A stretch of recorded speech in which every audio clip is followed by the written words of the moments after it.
try to make it new. You can't fight it when it feels so true. You drive me crazy like no one else. The final moment before I lose myself.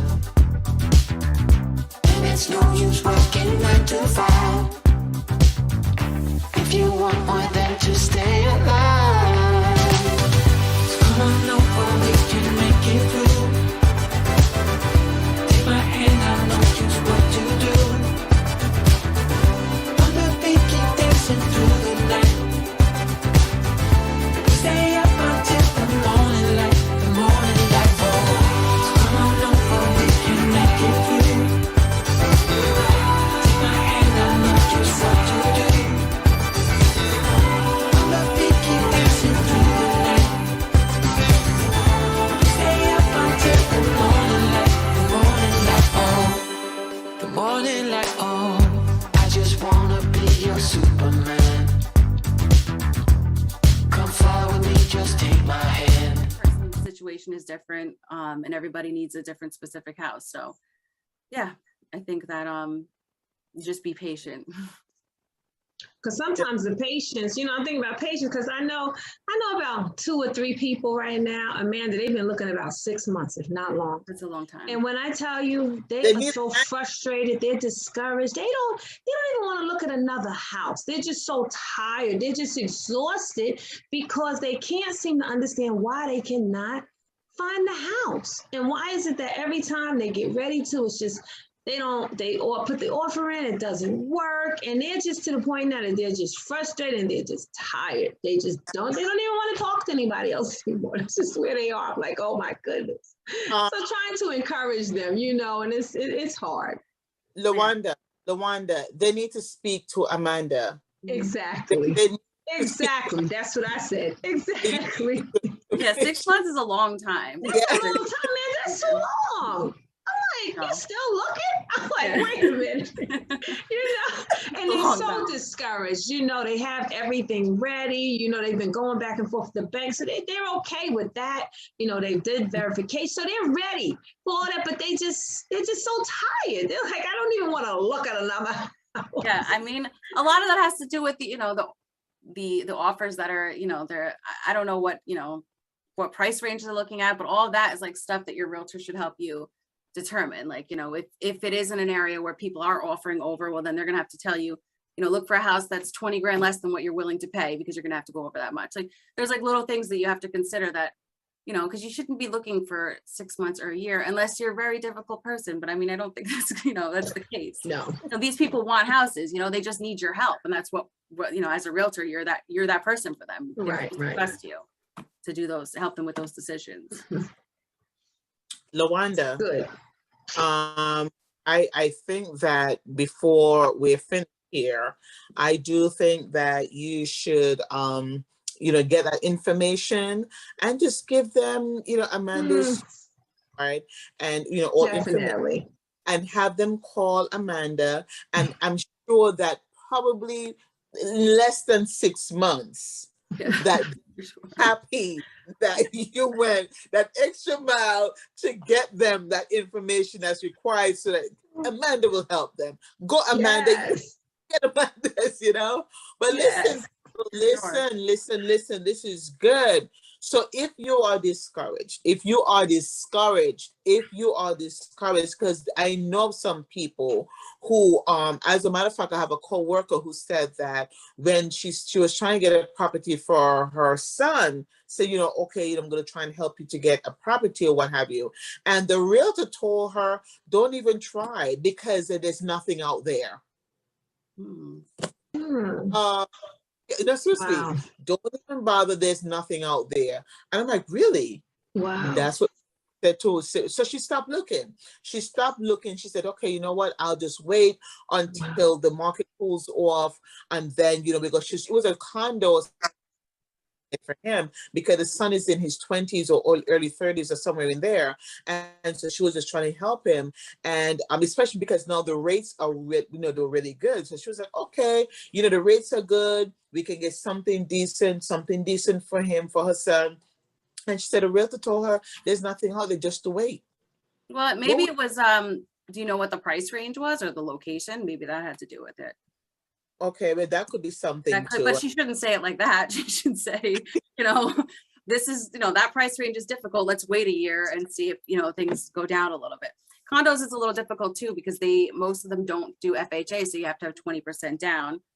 And even the condos are not, you know, they're not dirt cheap anymore either. So, you know, but there's still good opportunity out there. You know, you can still get them. So I wouldn't tell my client, no, we can't do this. I've seen stop condos. looking, you know. Condos are almost the same prices like you're purchasing a one family house. They're crazy. The prices are absolutely quick to me. But I wouldn't buy a condo because I don't like the whole I don't like the HOA fees and all that. Oh, yeah, let's talk about that. The HOA fees, the homeowners association fees. Why? Well, because when you're buying a condo, you're doing that so you don't have to maintain the property. So it's easy for a lot of people. Like, I mean, I think, you know, I don't think it's a terrible idea because you don't have to take care of the lawn, you don't have to take care of the snow, you don't have to take care of the maintenance. If something breaks on the roof or something, that's on them, not you. So like that's why but you know, like you said, with the amount of HOA, yeah, it depends depends where you are and what they're offering. Do they have a pool? Do they have a gym? Or are they just charging you $400 for nothing for trimming the grass? Like, you know, do they have parking? All those type of things. So condos are not, and you can still find, you know, pretty decently priced condos, especially lower than a single family home right now, because they're, you know, those prices are rising. But that's the point of the HOAs is, you know, but if it's like an association that doesn't have anything, then yeah, it's like, what are you charging for? But yeah, that's, you know, it's maintenance basically. You don't have to take care of the property nearly as much as you do with a home.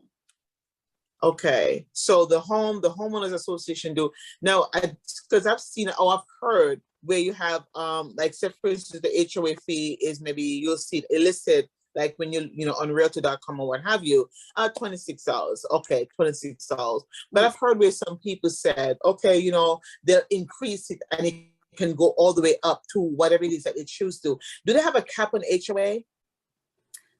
I don't know if they have it. That's like a homeowners association question. I don't know if they have a cap, but they do have to tell you, you know, if it's being risen, you know, in the next year or whatever. And like a lot of them too, you'll see assessments on there because if the association is doing assessment, which means they're making improvements with the condominium association, that will be on there. And those, they have to tell you how long it's going to be and how much money you're putting in towards it. So everything has to be told to you. It has to be open, but how much they can raise it, I don't know. I mean, you assume each one is different, but probably just like, you know, taxes and stuff, there's probably a limit as to how much they can raise it.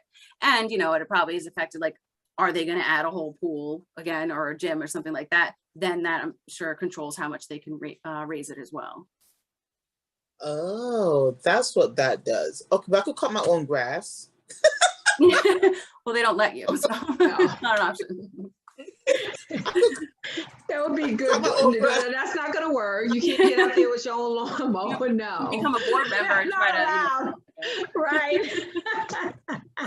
I'm saving you some time. You don't have to cut your own grass real quick for you. But I could grass and I could move my own snow. And it's never a lot of grass or snow because it's, you know, if it's a condo, it's not a lot of area there. Yeah, thank you. So if you'll probably have a little patch, you know, a little patch of grass. How much cutting is that? You know, that will probably take us, you know, with one up, one down, you know, why charge? Yeah. But I'll tell you what, Dawn, as you get older, you may appreciate having that. Because as you get older, you do not want, even if it's a little patch, you do not want to go outside mowing. You do not want to go outside cleaning up the snow. They may work out for, you know, for older people. I don't even want to do that now. So. Right. See? Yeah. Exactly. But you don't do it. Exactly. Yeah. Okay. I mean, the HOA has its ups and downs, you know, like if you want a bigger house and whatever, it depends on your lifestyle too. Like if you're not, maybe you work like 12 hours a day and you don't have time to maintain a property. So the HOA is better for you. Maybe you want to be part of that smaller community. So, you know, all your neighbors and you can just walk up and down the street, or maybe you want more space. So you're going to go out, you know, like you were just saying before, out further, you know, where the houses are more further apart and you have more space. So it really just again, like I said before too, everybody has specific needs that they want. And like, as your realtor, that's my job to figure out what your specific needs are and help you find a home that meets those needs. Maybe you don't want, you know, your neighbor right next to you or living in a condominium association, but maybe you do. Maybe it makes you feel safe. Maybe, who knows? People have all types of reasons for everything. So it really is, it's specific to each individual. Amanda, I have this really nice question for you. Mhm. Okay, so I know that you've probably seen a lot of houses, all types, and you've dealt with, you know, some beautiful people. Mhm. But what's the craziest thing you've seen, like when you go, you know, shopping for a house with someone? Okay, I'm gonna give an example. And I was saying that before we got started, that we went in when I was, you know, house shopping, you know, many moons ago. It was where we went into this house and they were playing like this scary movie, like like this scary, and it was dark in there. It was dark, and the music was coming from upstairs. And the realtor and I will look at each other and we're like, ooh, it's time to get out of here because it sounded so spooky. Yeah. I'm serious. It sounded so spooky, almost like you're in the Twilight Zone or something. You know, what's the craziest that you've seen? Because I know that there's some properties out there. People live in very unique situations. Mhm. I will be so nice to say it that way. Mhm. I mean, you see, you know, people have different types of lifestyles all the time. You know, you'll see, I don't know, things set up differently. Some people are very spiritual and it looks like that when you walk in. It's dark and it's like, you know, they have curtains over. The one house I went to see recently had curtains over the what do you call it, the hutch, and I don't know why I didn't open the curtains because I didn't want to see what was behind there, little things like that. But I do have a good listing story. When I had first started real estate a couple of years back, I had a partner and we had a listing in Little Falls, and it was, you know, a nice house. They renovated. It was like 5-bedroom, whatever, and we had it listed like a good price and whatnot, but it was haunted. And we ended up backing out of it and not selling it because it was just like, we would close the door at night, and then the one day we came back and there was like a purple, it was like a cleaning product sprayed all over the basement. And I thought, like, you know, there's no way it's haunted. But then the one night we finished up with the owner, we had talked to him inside the house, we came out, we were in the driveway and the basement light went on. And I was like, I'm never going back here again. And then it was also I don't know if it was that night or another night that we were tying up things with the owner there. And that there's like a padlock he had on the back door and it just started banging. Like, it was so scary. I'm not making this up either. It was very scary and we couldn't sell the house. Like, there was always something that came up. So like eventually we gave up the listing, and the guy redid it months later, or maybe it was a year later. But it was haunted. Yeah. And then that gets that trick. Like, do you tell people? I mean, you're supposed to tell them if you know, but then what if it's not really haunted and we're just losing our minds, you know? I don't know, but but that was scary. And I never went back there. I told my listing partner, I was like, you know what, you just finish this one because I'm not going back there. Yeah. Oh, and that one in the garage, they had another giant, it was a giant hutch thing. And on the back of it had like one of those like devil worshiping star things. And I was like, oh no. And I ran into that because I was doing a showing with some clients, some buyers. I was the listing agent, but I was doing the showing with some buyers. And I brought them in there and I was like, oh my God. Like, I had never seen it before. So we were all scared. Yeah. Yeah. It was pretty crazy. Creepy. Yeah. Ooh. Yeah. Oh. It was creepy. We didn't sell it. I never went back. So I guess not. Okay. no. I don't think you were rushing to go back there. No. I was like, you know what? I don't need it. Forget it. Exactly. That is crazy. I mean, That is. It was pretty crazy. Yeah. yeah, you see. Ooh. And the owner, he wasn't like the actual owner. He's someone who bought it and flipped it and he was selling it again. He told us stories that like when he was in there, some of the doors would shut and like all kinds of crazy stuff. I didn't experience that, but I experienced the other stuff. So it was pretty creepy. Okay. Wow. Wow. Just stay right where you are. Yes. Stay there, and I'll stay. I'm gonna bring my sage now every time I go to list a house. It's just Like, oh my goodness. Like, oh my God. that was the only time something like that happened. Right. But now I'm always a little scared. I'm like, you know. Okay, you're on your P's and Q's, so to speak. You're like, okay, let me feel this first, you know. Right. Like, oh, wait a minute. Did I just see that? Yeah. Or maybe I didn't see that. Okay. Finish. It's true. I'm sure it happens. I'm more than Yeah, positive. I mean, I'm you know. sure. You know, you hear people tell it, but I really believe it happens. I really Yeah, do. I Oh, didn't yeah. believe it happened until that, and I was like, oh my god. It's like, I don't think we're coming back to see this Yeah. house. Okay. Exactly. Oh my gosh, that is so funny. That is so, I like that. Now, Wow. question. I have a question. What is, I don't know if I asked this question before, or I thought I asked what is a good time to purchase, you answer that. But in this market, it's a good down payment, like say 20, because I know a lot of properties that's been listed, like when I look on realtor.com and stuff, it has where they give you the 20% down. You know what I mean? They give you that 20% down. I know that, like you had said earlier, when the sellers are looking at, they look at the person who has maybe like a 5% compared to that 20% or what have you. And that looks better, of course, all around, right? Now, have you ever gotten to the place where someone is looking for like an investment property? And how does that work in reference to that down payment compared to like a first-time home buyer or someone who's purchasing maybe a house for the second time or what have you? How does that compare to that? Okay, so again, that's more of lender knowledge, but from experience, when you're purchasing an investment home, you have to put more down. So I think it's for a second home, it's about 10%, an investment might be 20. It depends on whatever the rent roll is and whatever your own loan situation is, because I recently had a client, he had to put 25% down on a 2-family. That was, that's the lender chooses that, but it's sometimes it's more. But you can do, the 3.5% down. But again, in this market, no one's going to take that. But technically, if you're going to live in it and you're going to rent half of it out, you can do the 3.5% down. But if you also going to end up paying PMI insurance. So when you pay on a loan and you're not at, if you're paying 20%, I'm sorry, if you're paying 19% or less, you're going to pay an extra insurance to the lender, and it's just money that they keep. So you want to try to get to that 20%. Yeah, it's something that I guess because they're basically insuring less than 20%. So if they say we were to foreclose, they're not going to get enough for the house. So you want to get to that 20% mark if you don't want to pay that extra insurance. But as an investment, they try to get you there already because it's an investment property. So with investments, you do have to pay a little bit more down. But again, that's something like specifically your lender has to go over with you and tell you how much you're going to have to put down.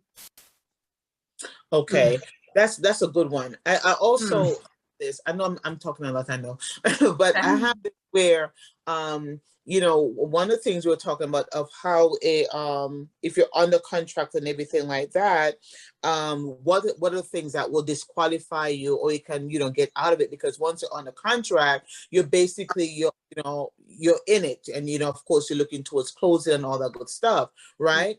But then what happens when you get an inspection, and that's the only time you can turn around and you can back out of that that contract because there's something wrong with that inspection. Now, what would you say to somebody who the inspection comes back and it's something that the seller would have to fix, but the seller did not do a good job? Do you want to ask them if they want to put monies at closing, if they want to do, like, say, for instance, that the seller will put like a seller's concession? Okay, I did not get this fixed, but I could give you maybe some of the funds to it. Do you have anything like that? Well, they say, I'll give you some of the funds towards that, or give you the funds towards closing so that you can take care of that? Or does it have to be a complete, straight deal where you have to fix that before we go into closing? No, so part of the negotiation after you get the inspection is whether you're going to ask them to repair it. You give them both options. You say either you can repair these things for me, or you can give me, and you have to give them a number, this amount of money so I can repair it myself. And yeah, it's not like a check is handed to you to make these repairs. It goes towards your closing costs. So you'll have to bring less money to the closing table. So in the end, yes, you are getting money back. But yeah, that's, I just lost trains of thought. What was I talking about? Come back. I gotta go back. Yeah, so with the inspection, you can ask for a credit or you can ask them to repair it. And you can have, you know, I've had clients who go and have to hire different inspections. Like say the inspection came back with, because the general home inspector does a general home inspection. But if you want like something deeper, you have to hire an electrician. You have to hire, you know, an HVAC guy. Right. You have to hire someone for these specific things. So, you know, I have clients who do that, or like, or someone who checked the chimney, like, you know, these little things. Some who do that, and then you can negotiate from there as well, because you have the actual quote from that specific person. If it's something major, but like we said before, if it's like a broken window or like, you know, the bedroom door is not there or something like that, like no one's going to really, you know, make a big deal about those. Right. But if it's something major, like, you know, you didn't know that the roof was leaking, you want that, you more than likely you're going to want that repaired so that you know it's ready. Or if you do a tank sweep, which is something a lot of people do now just to make sure there's no tanks, that seller should remove that tank. And that could be costly too. It's like $1,200. But you want to do the tank sweep because you want to make sure that the soil is not contaminated either. So that's another big thing with inspections, is to get a separate tank sweep. And I think those are like $250 for the inspection.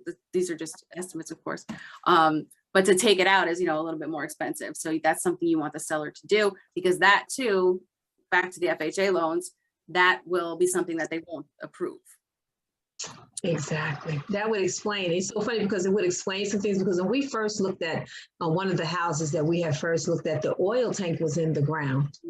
And we ran into so many obstacles. They didn't want, they were like, that tank has to come out the ground. They were not going to give us the mortgage. They were determined that tank had to come out that ground. They didn't care. And when even insurance coverage, same thing. They wanted the tank out of the ground. They did not. So, long story short, the seller, you know, he did not want to pay for it to be taken out the ground. So you know what? We took it off the table. We took the offer off the table. We said, no, we're not going to do it, because the realtor advised us I would not do it. If he is not going to take that off, and you know, and I'm glad that that's what she, you know, had explained to us, that no, I would never let you go into something like this, especially you're going in with problems. They're not even going to give you the mortgage, nor to less the insurance for it.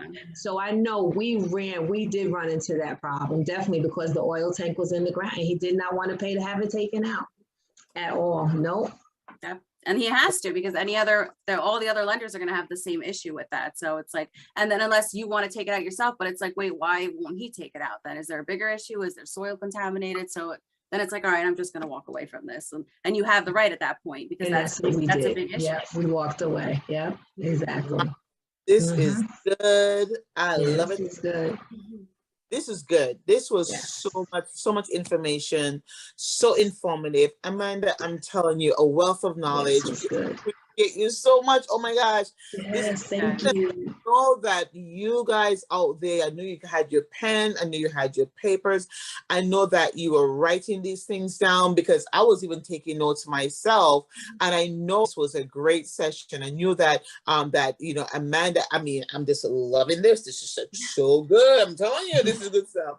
You know, thank you so much, Amanda, for this, you know, coming on and sharing with us and giving us all of this wisdom, giving us all of this knowledge, giving us all of this information. Listen, you have got to get in touch with Amanda. Amanda, please tell our viewers how they can get in touch with you, so that they can come on and Lawanda, get your neighbor, whoever those persons are, to get in touch with Amanda, so that she is a special lady. She is good. She's caring, and she'll make sure that you get into that property that you so desire. So Amanda, in our exit, please tell the people how they can get in touch with you. Give them your information so that we can get them into that property. It's on you.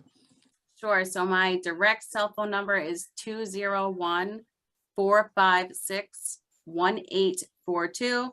And you can text me or call me anytime, or if it's easier, you can email me, and that's just my name, which is Amanda at, and then my last name, which is T as in Tom, O-L, V as in Victor, E, and closes.com. So it's Amanda@tolvecloses.com.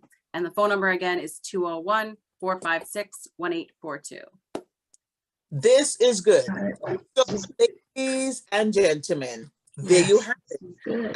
Amanda Tolve, and I'm going to repeat this again. She said it twice, but I'm going to say it again because sometimes you may need to get it a third time. Her phone number is 201-456-1842. And I'm going to repeat that.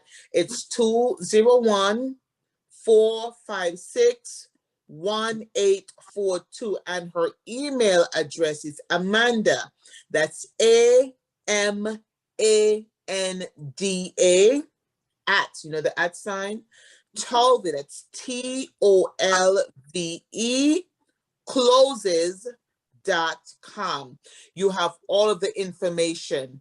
Please, please, please reach out to Amanda. She will get you into that home that you desire. She will. We know that she will. That's why she's on here, and that's why she spoke so eloquently to you. She gave you all that information. Trust me, you're going to love it, and you're going to tell your friends, you're going to tell your neighbors, you're going to tell everybody what Amanda has done for you. So once again, thank you so much for joining us. Thank you so much, Dree. Thank you so much, LaWanda. And again, thank you so much, Amanda, for your wealth of knowledge. We appreciate you. And we want to say thank you, thank you, thank you, everyone, for joining us today. And until next time, for Just Us Girls, we say bye. Bye.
It's no use working 9 to 5 if you want more than